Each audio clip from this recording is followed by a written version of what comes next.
So are we live now? Oh, it says we're live. Hey guys. Hi everybody. It's been a long time.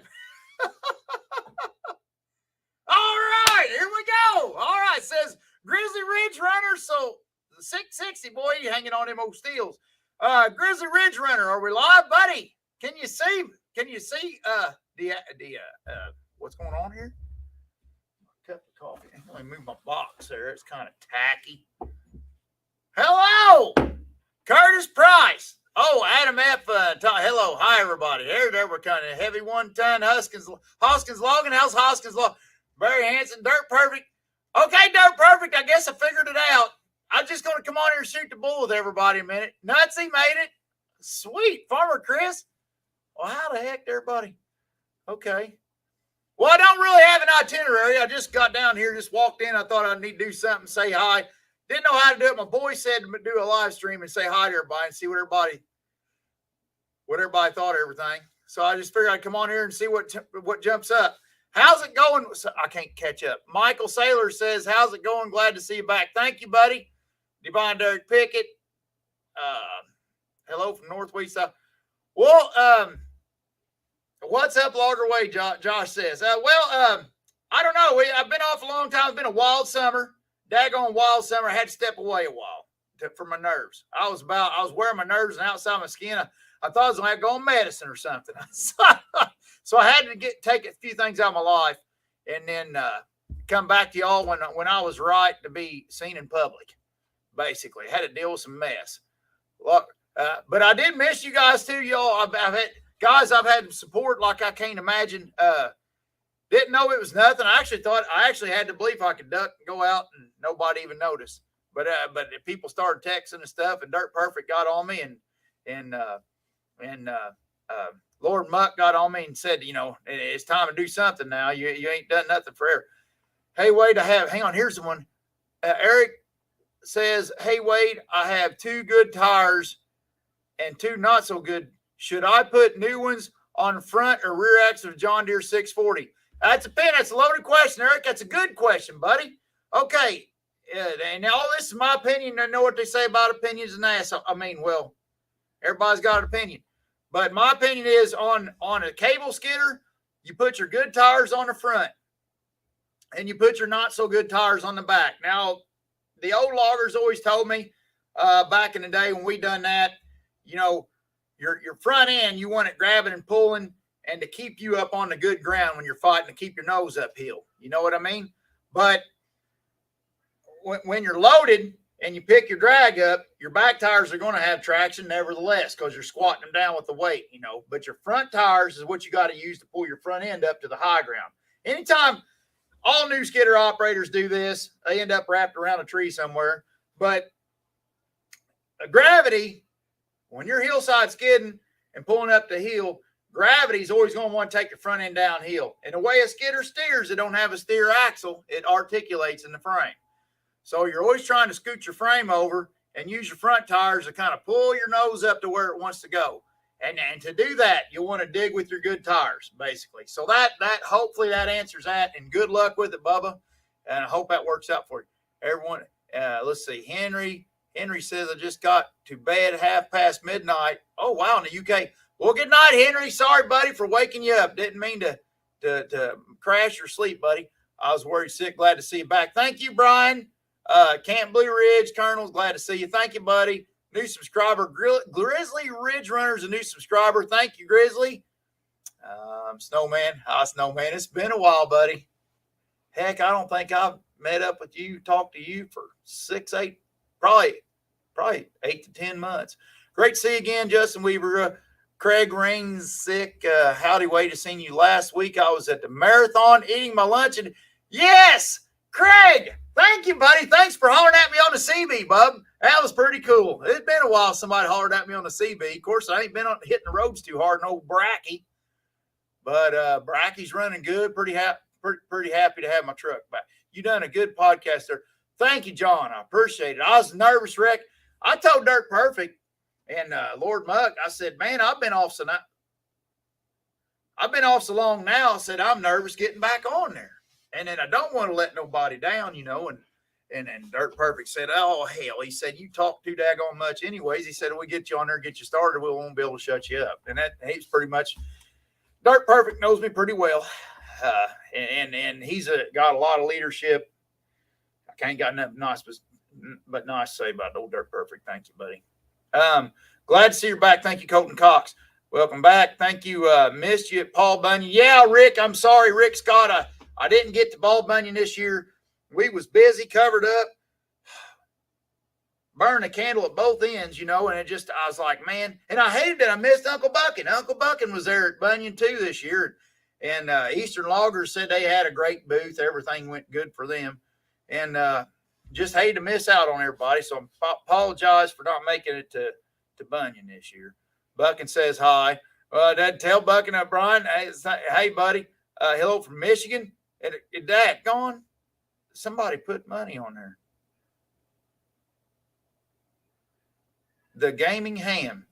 Glad to see you, Wade. Well, glad to see you too, buddy. Thank you. I'll be doggone. The Gaming Ham. Well, you paid you paid money. What do you want it? What would you? Is there any questions or anything, any comments for me you'd like for me to address while you're on there? Daggone, I can't believe it.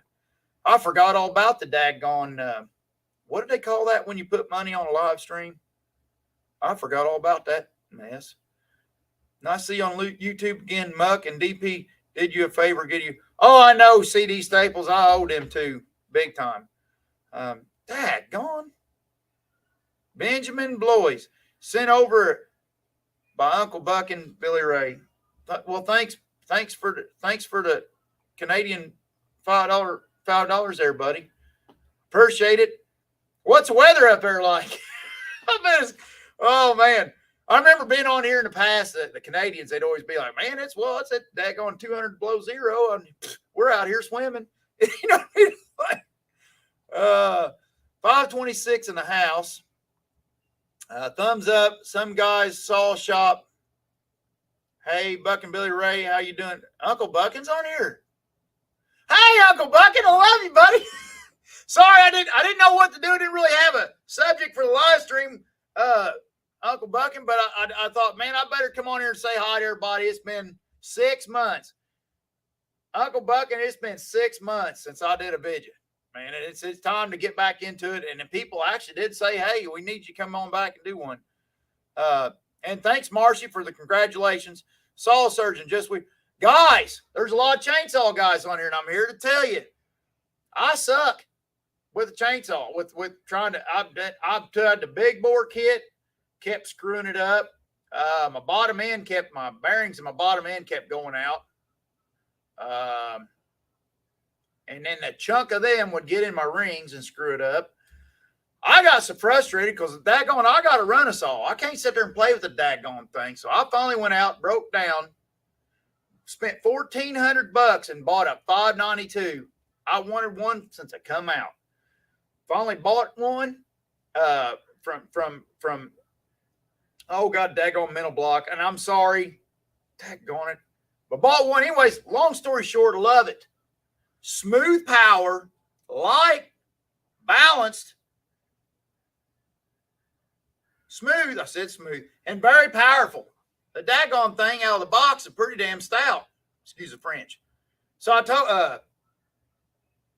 daggone it, Canaries said, Ryan said, well, let me know how it runs. What you think of it? And I said, this thing ain't never going to hold together. There's no way you could put this much power in something this light and hold together. I love it. And now they act a little funky when you, if you're used to a regular saw, you get rompy. I'm rompy. I've always been rompy. So you get rompy now. You can trick the computer a little bit. It's like, it'll like stutter just a little bit because it don't know how to react to an idiot, I guess. But once that thing hits, man, that is a fine saw. I love it's my new favorite chainsaw, 525 XP, 520, 590. What is it now? 592 XP, I'm telling you. 24-inch bar, full comp chain, 592. Love it. Freaking love it. And hardwood. Now, Uncle Buckin out there, I don't know what bar he would run or or how you would do that with Western cutting. So anybody here from the West, I see Uncle Buckin's people, you better not listen to me, you better listen to Uncle Buckin, but I don't know, how it would be set up for y'all. But in the East, 24-inch bar, full comp chain, and hang on tight. It's going to be a fun ride. And I'll tell you another thing I've been doing. I've been slopping around a lot in the yard, and I've been running round chain a lot in the yard. That's good. Those of you that can run round chain in the yard, I highly recommend it. Don't mess that chisel chain till you go out and cut trees. Just my opinion. Just opinions. Excited to see the new Tiger Cat in action, Hoskins Logan says. Yes. Hoskins Logan, I'll have to say. And I seen a video. I was messed around on YouTube a minute ago, seen a video. What was Bobby? Bobby and Lori's got a new channel, I assume. I just now found out about it. They're down to less than 10,000 subscribers, but they got them in like 20 minutes. But it's called Logan Life. It's going to be good. Lori, he's going around. He's finding. I assume what he's going to do. I ain't talked to Bobby, but I assume what he's going to do is go around and find young men or people that needs help or something like that, and maybe give them advice and then record it and show it. I don't know. It'd be cool. It's. I think Bobby and Lori might have something kind of cooler doing. So we'll just see what pops up there. But Hoskins Logan, the new Tiger Cats, a 630E with 44s on it, and I think we put 45 psi in them tires. 38. Anyways, what I'm trying to say is, those of you out there, does anybody have any words of wisdom on bead wire? These grapple skidder operators, those of you around grapple skidders, the bead wire situation is terrible in the back of skidders. I've got a theory, and it actually started with Cotton Top way back in the day. He told me, blow them things up, get them aired up, and I assume the extra air pressure in your back tires keeps them tires from moving around them rims and creating your bead wire situation. And this Tiger Cat skidder is one balanced, one smooth, one fast freaking skidder. And I'm like blown away. I went down there to Forestry First, is where we went to buy this thing. And I didn't go down there to buy a Tiger Cat, mind you. Where I went down to buy was a 748 L2. I wanted a 748 L2. That's not an L, an L2. So I went down there, or a 545C Caterpillar.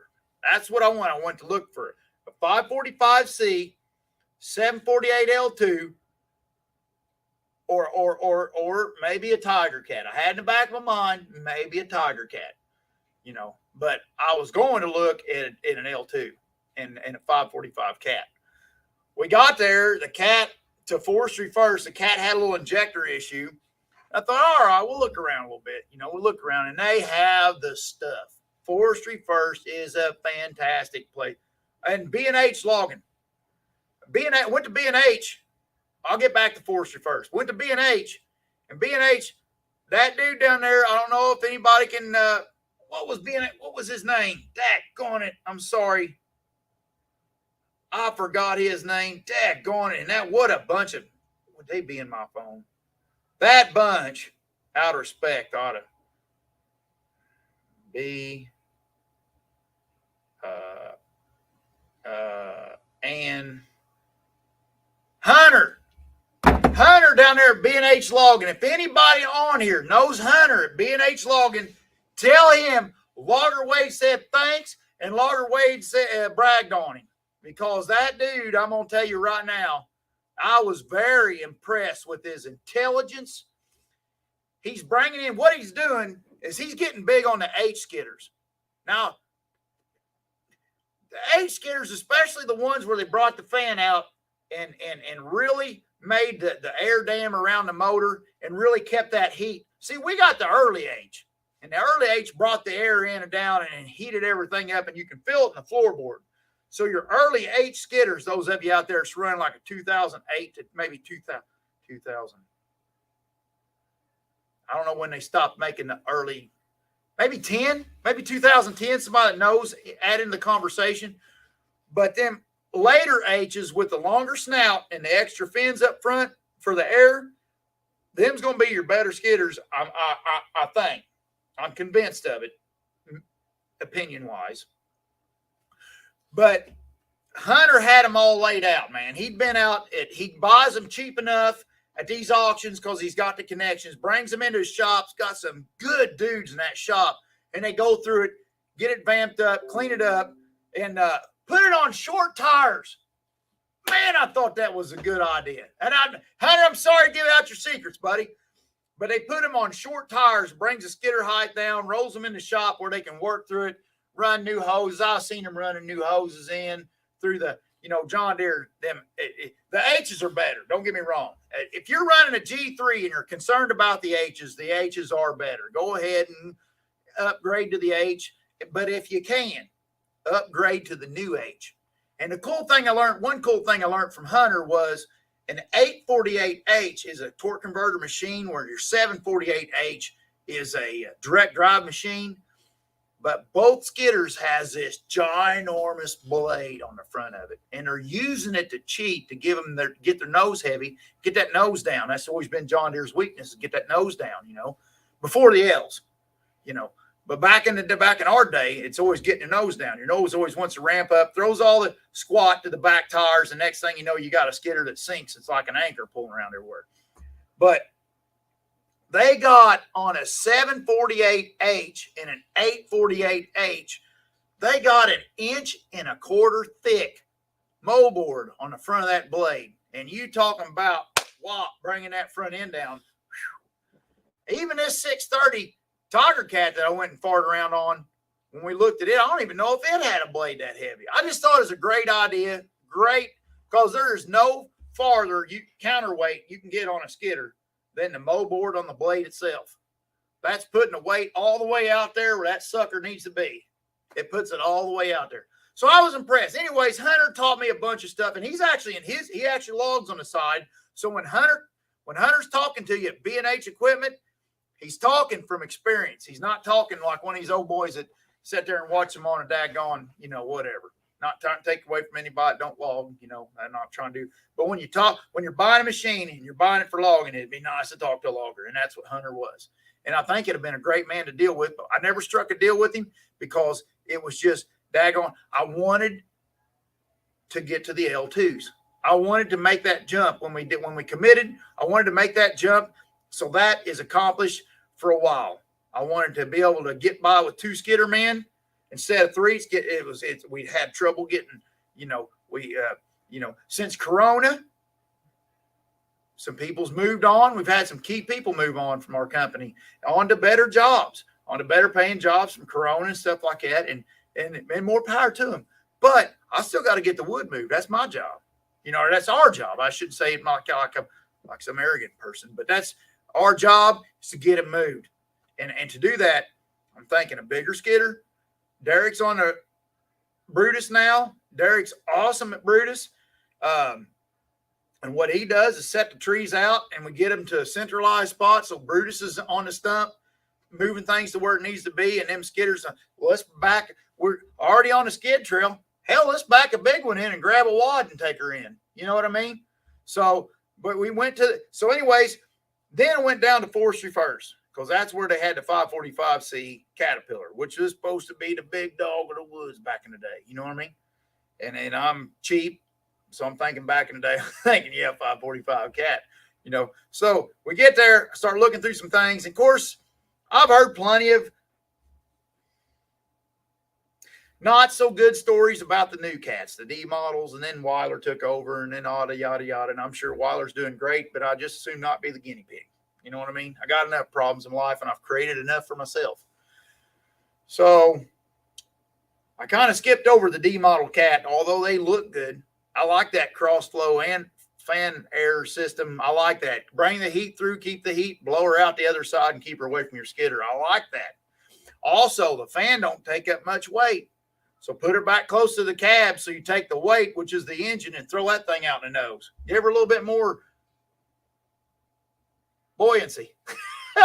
But anyways, I like that scenario. But the D's, I've heard plenty of horror stories about the D's. and going to try to steer away from that for now. So I tried the L2. They have a drag there at Forestry First in a row of green, yellow cats, tiger cat, deer. They got it all in a line.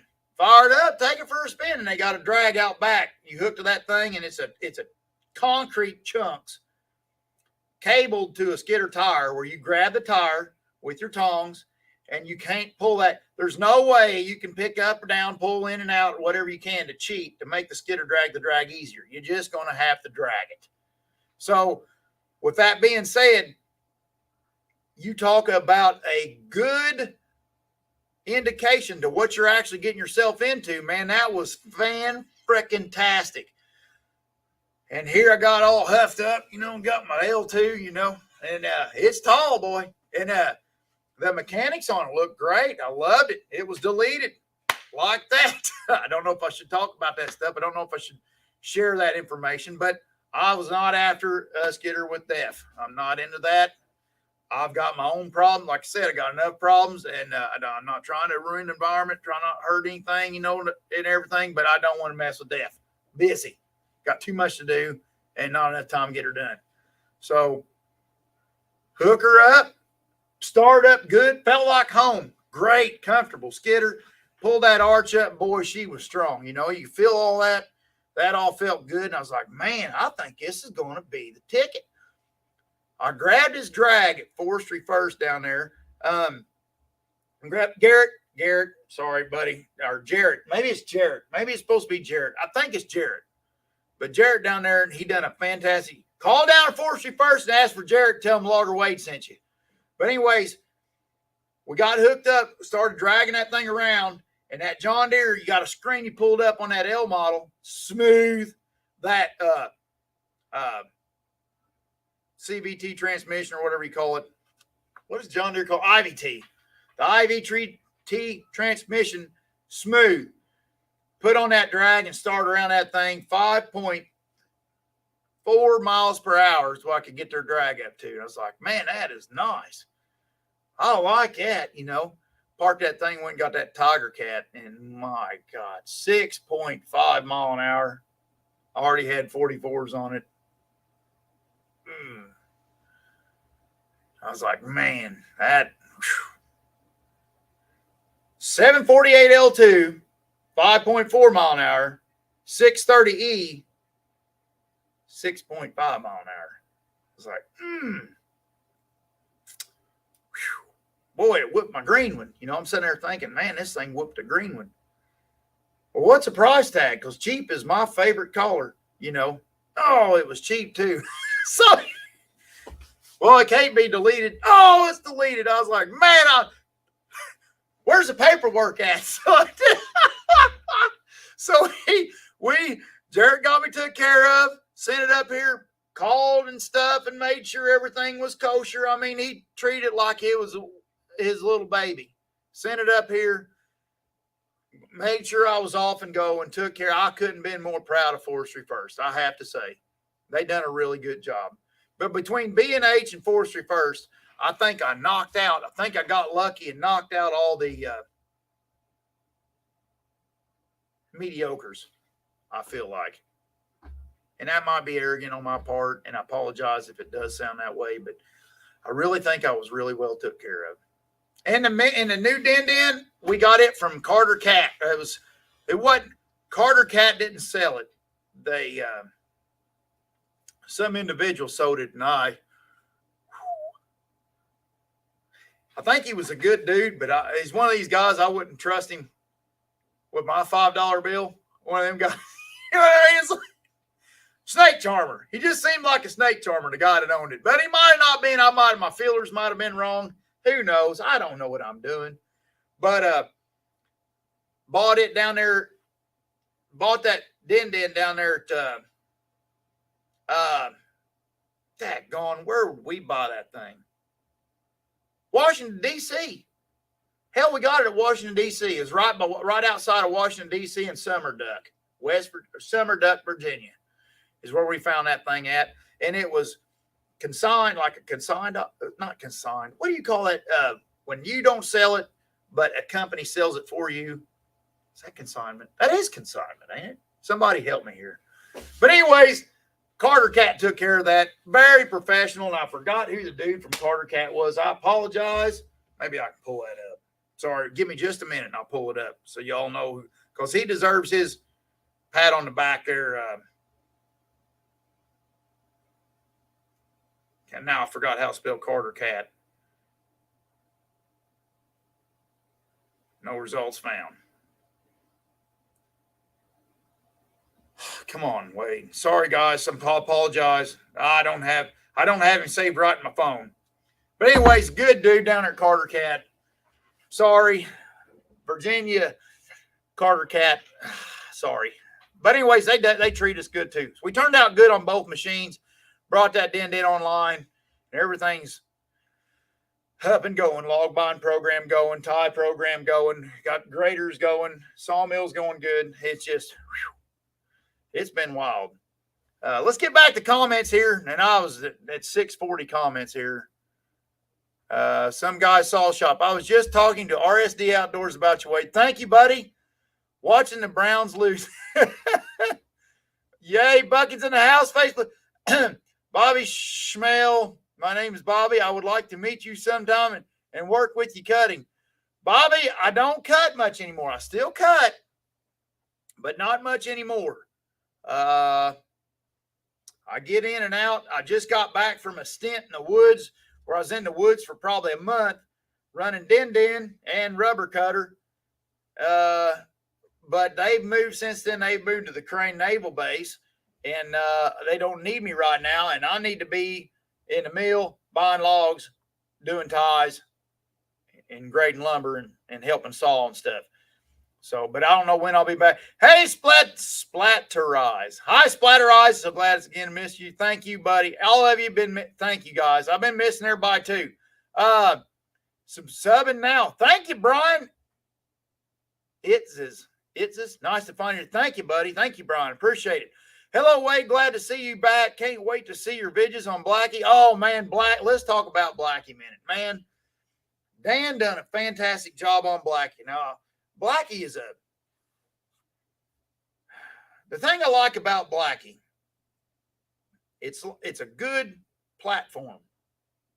And it's a type of platform that ages well. You see what I mean? When you're investing in equipment, like you need to look at your equipment like it's an asset. And when you invest, in my opinion, all this is my opinion. Don't take it to the bank. By all means, question every word I tell you. Do not do what I'm telling you. Go search it for yourself. That being said, I'll give you my opinion now, okay? My opinion, and a lot of this did spew from Dirt Perfect's influence on me over the years in the past, which I talked about on his podcast last weekend. But if you buy a good machine, a good platform, and you try to buy it at a reasonable good price, if possible, because when you're dealing in business, when you make your buy is when you make your deal in business. So you try to buy something at a reasonable price, and you try to buy the right thing. Just because you get a good deal on something, it ain't necessarily a good deal if you didn't need it. You know, somebody flops a deal in your lap, I don't mean you should jump. You know, if you don't need it, it ain't a good deal. But if you get a good deal on a good platform that you're going to utilize and make it an asset, not a liability, but you got a good deal on a good asset, it's going to, and you try, and a machinery is a depreciable asset.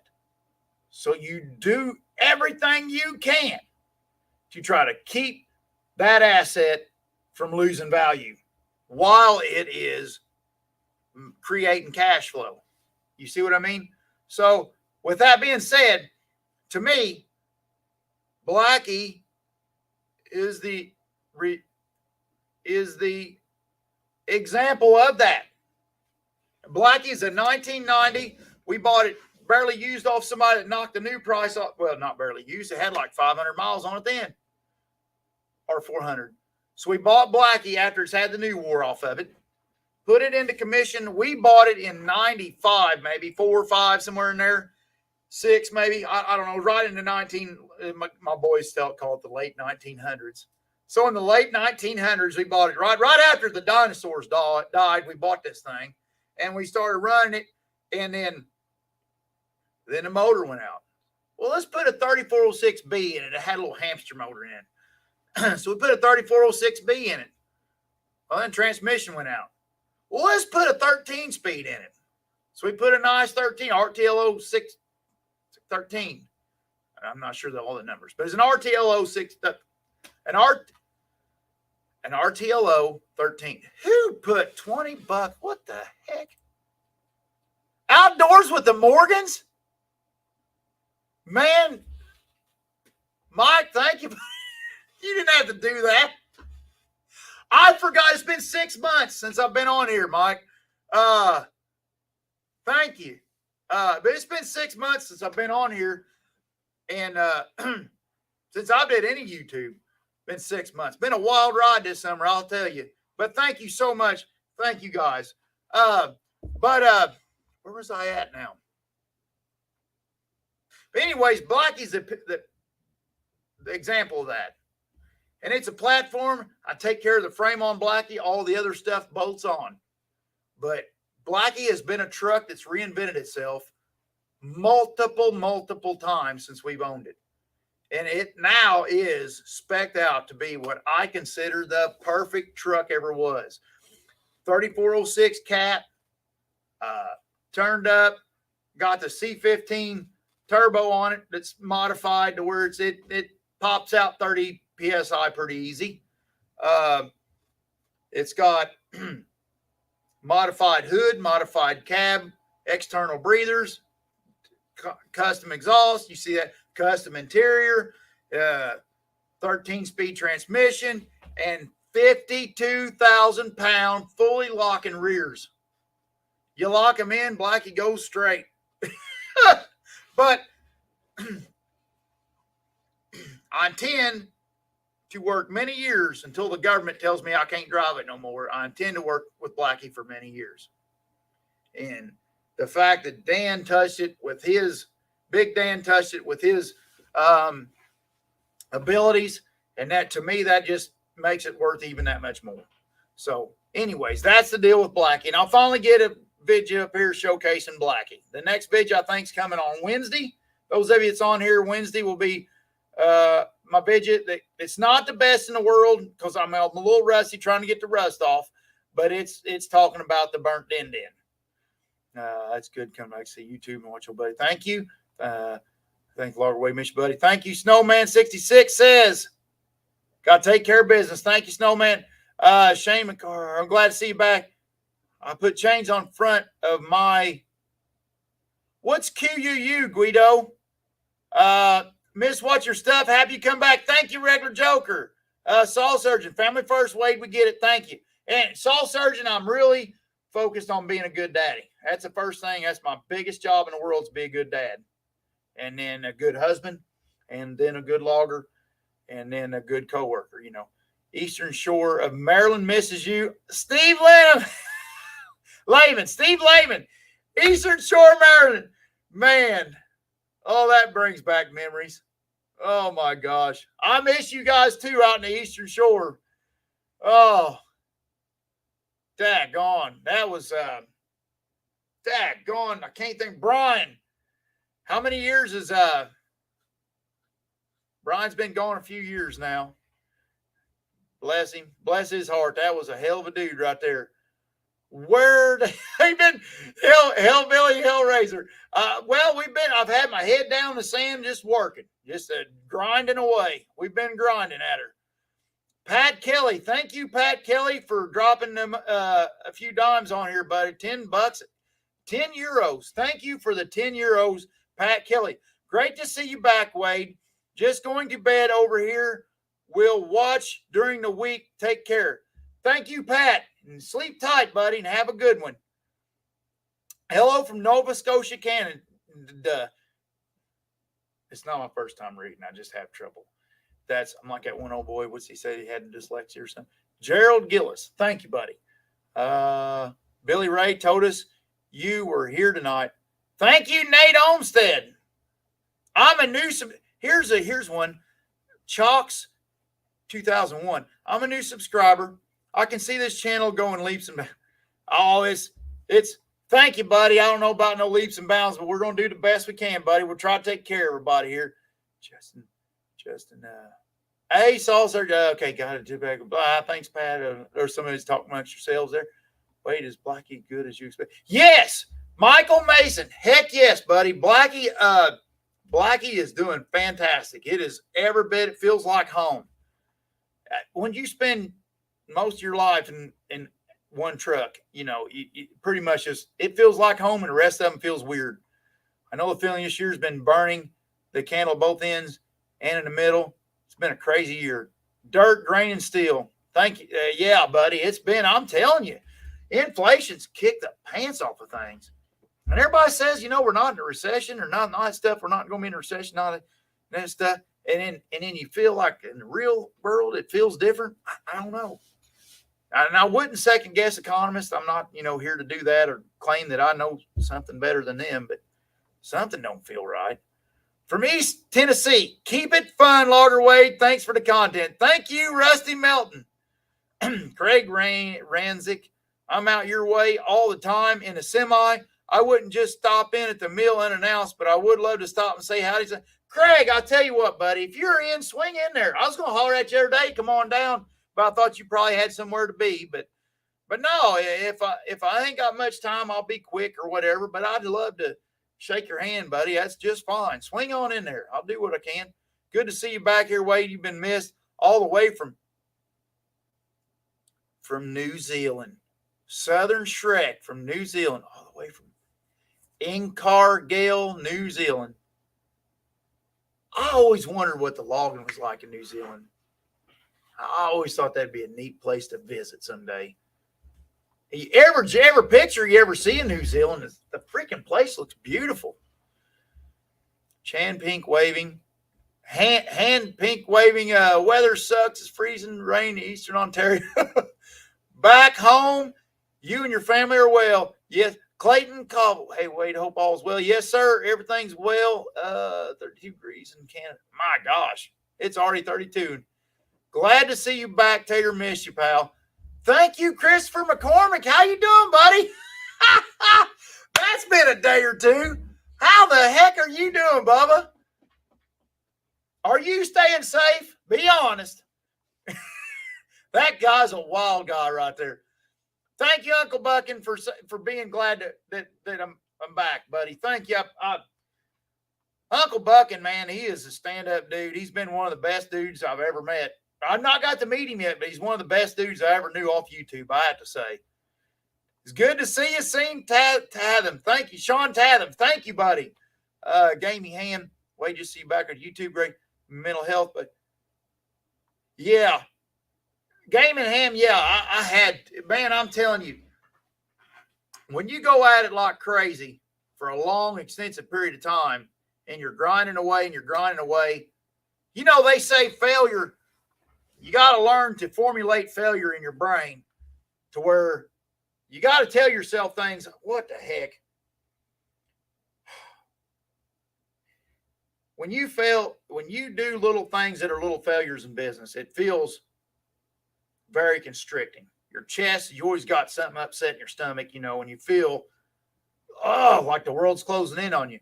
But you got to learn to tell yourself, I do it like this. I just tell myself, hey, a failure is just another opportunity to do it better next time, and that's easy to say, lightheaded and everything, and easy to say, but negative cash flow will get to you.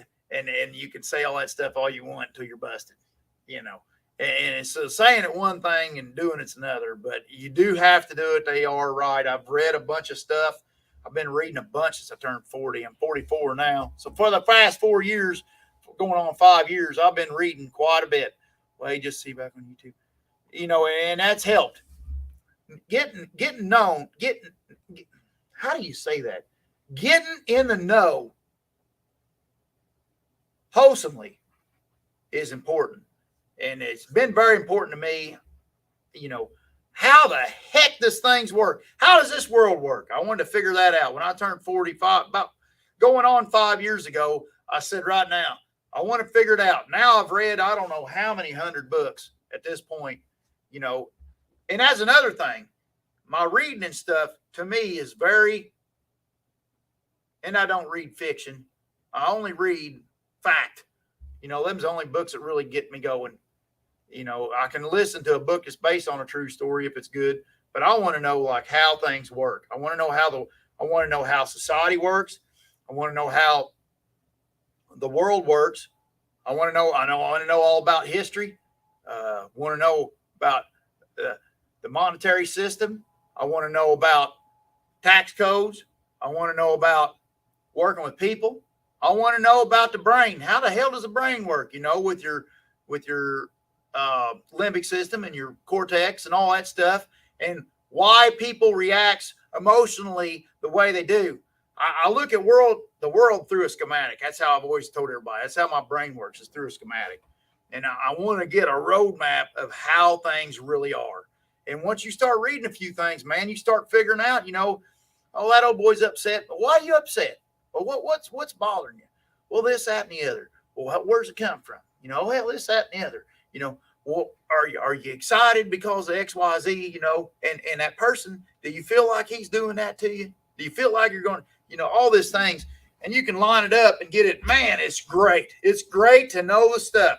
I would give anything to ride in Steve Hawking's shoes for a day. But what I'm saying is, studying things and learning how things work, that was what brought me back from what I felt like was the obese. My wife's like, you're going to have to go get on some medicine, man. I can't even put up with your crap, you know. And I was like, I was always ready to go. I was wearing the nerves on the outside of my skin, so I was ready to pop at any minute, you know. And then once I started getting learned up, who we got here? Let me see. Some people's put money on here. Michael Sherborne. Have a drink on, but okay. Michael, that was another thing that's happened this summer. So the 1st of January of 2023, I quit drinking Diet Dews. And every day I started pumping iron. Not like a bodybuilder, just to keep myself in shape. I have maintained that all summer, all year. So I'm about a year in, working out every morning. I get up 3:30 in the morning and work out. First thing in the morning when you're the weakest. That's when it feels the best. But anyways, long story short, Michael, what I'm getting to is on the second week of July, I took my last drink of alcohol. I haven't had a drink of any alcoholic beverage since the second week of July. I went out with a bang.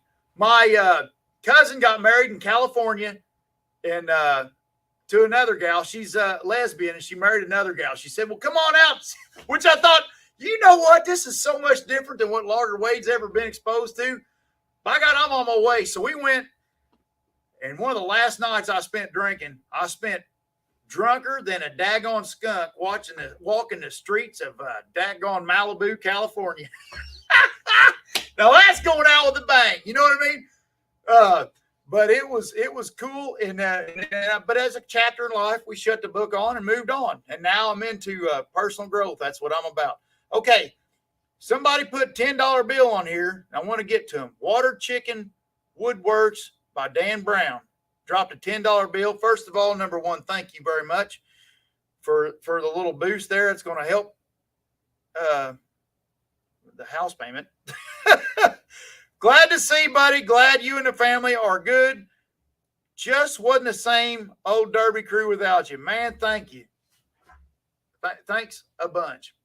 And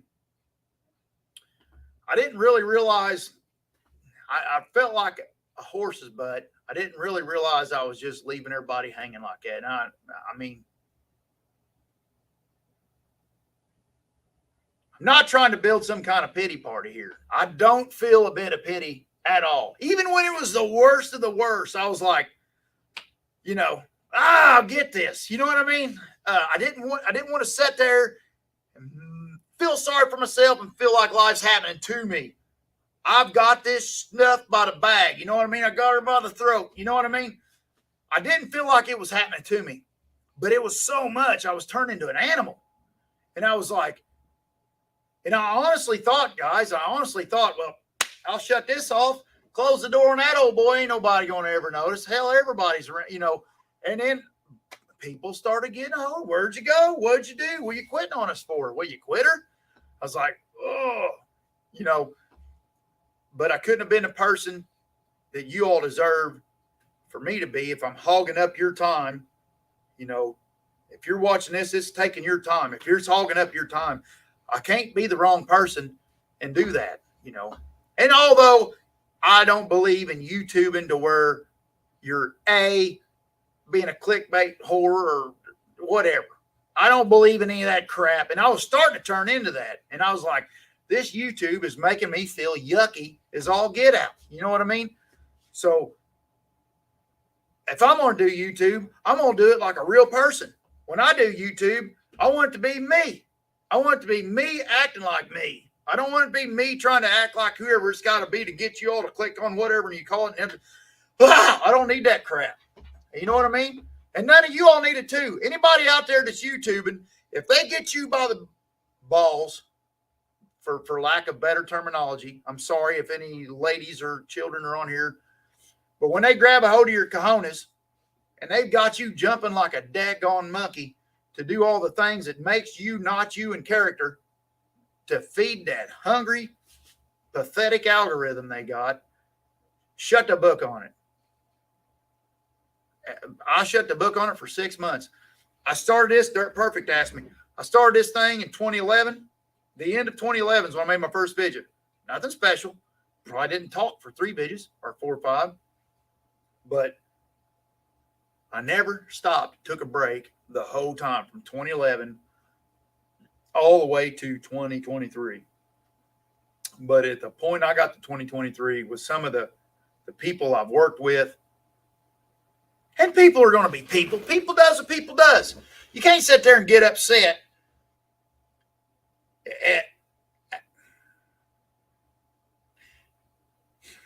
as an employer. People come in and you hire them. You're grateful to get them and all that stuff. And the good ones that take on a lot, they take on more responsibility than they have to. They take on leadership. They accept change. They embrace change. They embrace mental hardship. No, challenge. They accept mental challenge and they take on the things.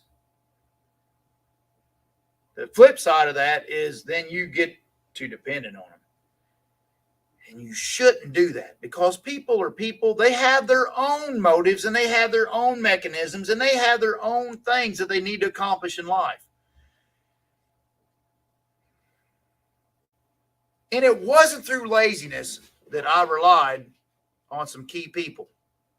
I promise you, it wasn't from laziness. It was through ignorance. I was not intelligent enough of a person to even show leadership for these people. And as they move on to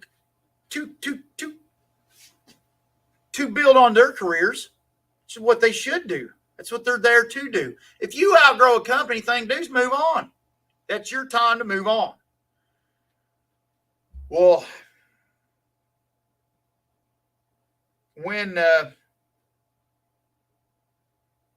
your leadership or your intelligence appears to become weaker, then it's easier to leave. And then the next thing you know, and it compounds. The problems compound. Because now not only you got negative cash flow, but you got a brain drain going on. See what I mean? And which is fine. And now, I think through this summer, through this break, I have crammed in so daggone much learning, and the men around me and women around me has learned so much and picked up that slack that I think now we can handle some things financially. Although we want to find out financially. But I think financially, I think talent-wise, and I think team-wise. And what I've learned through this situation is there's a few key things that I have to know. It ain't a want, it's a have to. But once I know these few have tos, then we're covered as a team, as a family, our work family. We're covered. If people comes and goes, they come and go. Some people floats over here. Some people floats over there. Whatever needs to cover the void. But then after that point, new talent, it gives room for new talent to step up position, step up step up their pay scale, step up to a new challenge, to feed their what they want from a job, what they want from their career, to feed that urge. I have to be fed. I have to eat more. I have to, not financially, challenge-wise. I have to be challenged. I can't not be challenged. That's a problem. And if you get to a point, but as an employee, I don't know. I am kind of still an employee, and I never, and everybody always tells me, well, you never act like an employee. If you're like, well, maybe I'm arrogant. I don't know, but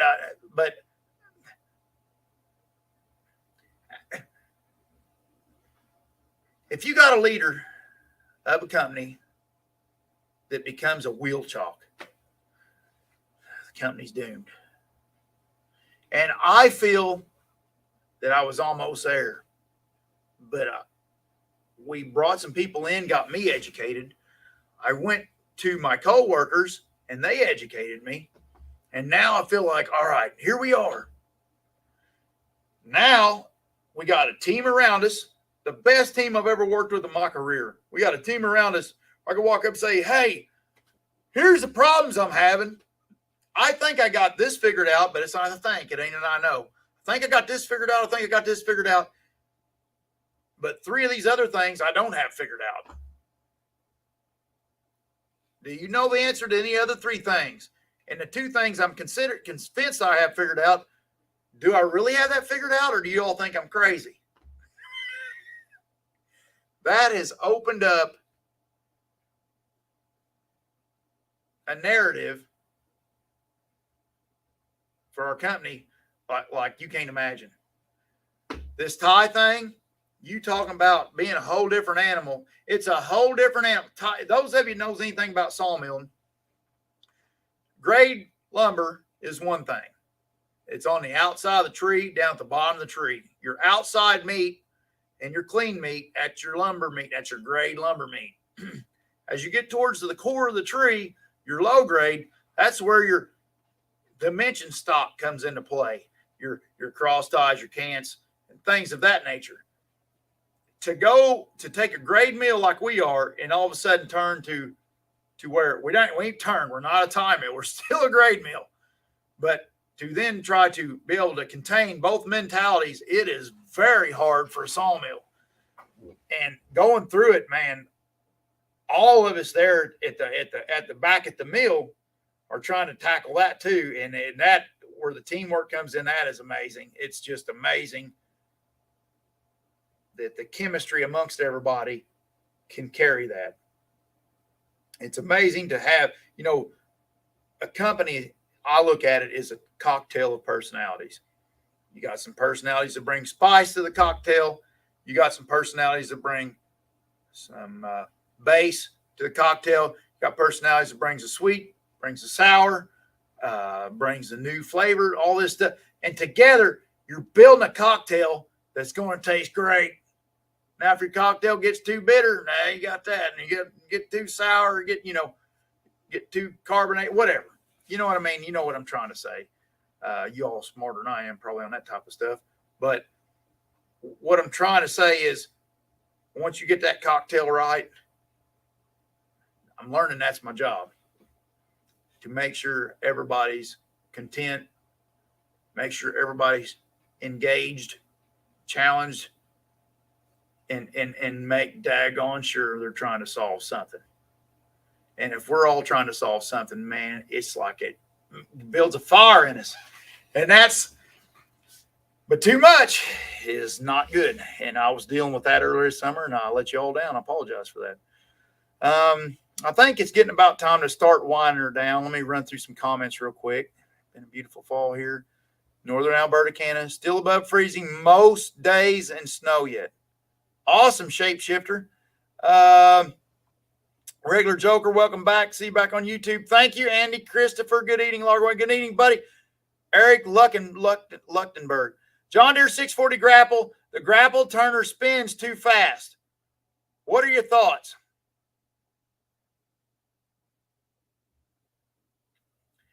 I'm not sure, Eric, what letter model your 640 is, but you know, all the newer models with pilot hydraulic systems, there's a valve underneath your hydraulic tank and it gets junk in it. Those of you, when you got your John Deere skidders and you're changing hydraulic hoses and stuff, careful when you're dragging it through the belly pan not to get dirt in it. Put a cap on it, pull it through with a cap. A lot of times you can take the hose you're taking out. If you know the length of your hose, make your hose, screw a coupler on the hose and drag the new one out in with the old one out. That keeps the dirt out of it. But you get dirt in your system, and then valves can get the rotate valve, the pilot valve on the pilot side, not the main work side. But on the pilot side, it can stick. I don't know if that's your issue or what. You know, I don't know the history of your skidder, but that's one thing to bear in mind. Well, when do we need to see some 592 bitches, buddy? Derek Petit. All I'm cutting right now at the 592 is bundles of ties. And I'm telling you right now, it will cut some ties. It'll lop through a bundle of hickory ties like nothing. But it's been a little bit since I've cut much trees with it. I'll try to get out and cut some trees. Uncle Buckin on here talking with a few. Welcome back, Wade. At least you're no longer a Sam Squinch. Thank you, Michael Robbins. Craig Ramsey. Just had to buy a 395 XP, the 36-inch saw for $1,400, but after running it a while, I've decided to get a 28. Yes, Craig Ramsey. I ran a 28 for years. 28 is still a very good bar for feeling what you're doing, tickling fibers, feeling the tip, and reaching for topping. I like to reach a little bit for topping, especially topping things like white oak, hickory, ash, even maple under pressure. That extra 4 inches, boy, it gets your kneecaps back where it needs to be. So when it, pow, it don't get your daggone kneecaps. I have no problems with a 28. Now, a lot of times on a 28-inch bar, I either make homemade skip chain or buy full skip chain. A couple things you can look into, and that keeps your power up and everything on a 28. But the speed of a full comp 24 is awful nice too. So I'm not going to say either way is bad. It's to your liking. But as I get older, I'm liking the 24 more. Nutsy said, take care. I'll see you soon. Thank you, Nutsy, if you're still on here tonight, buddy.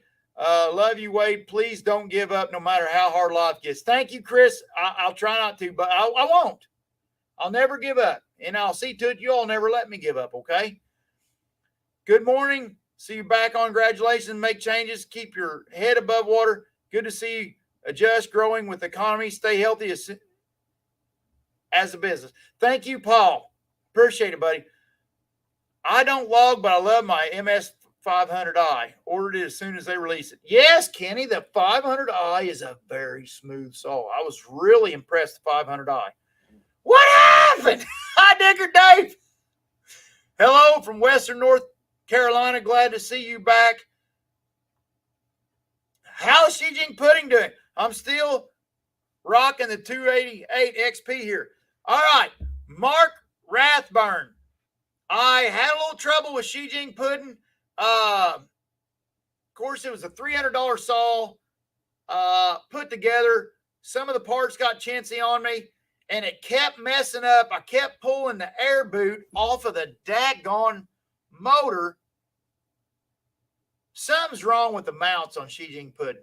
Now, some of these Husky mounts has a, on the gas tank has a hole with a rod that goes through with a A little rubber keeps you from overextension. I think maybe that something ain't right quite there.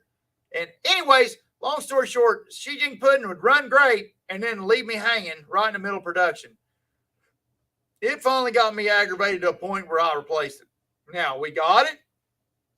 Jordan's took it over, and he's put a big bore kit on it, and he had the same problem. He kept pulling the air boot off of it. So I don't think it's fully figured out yet, but it does have plenty of power when it does run. So anybody out there that's good with saws, not me, but anybody out there that's good with saws wants to try a cheap Chinese chainsaw,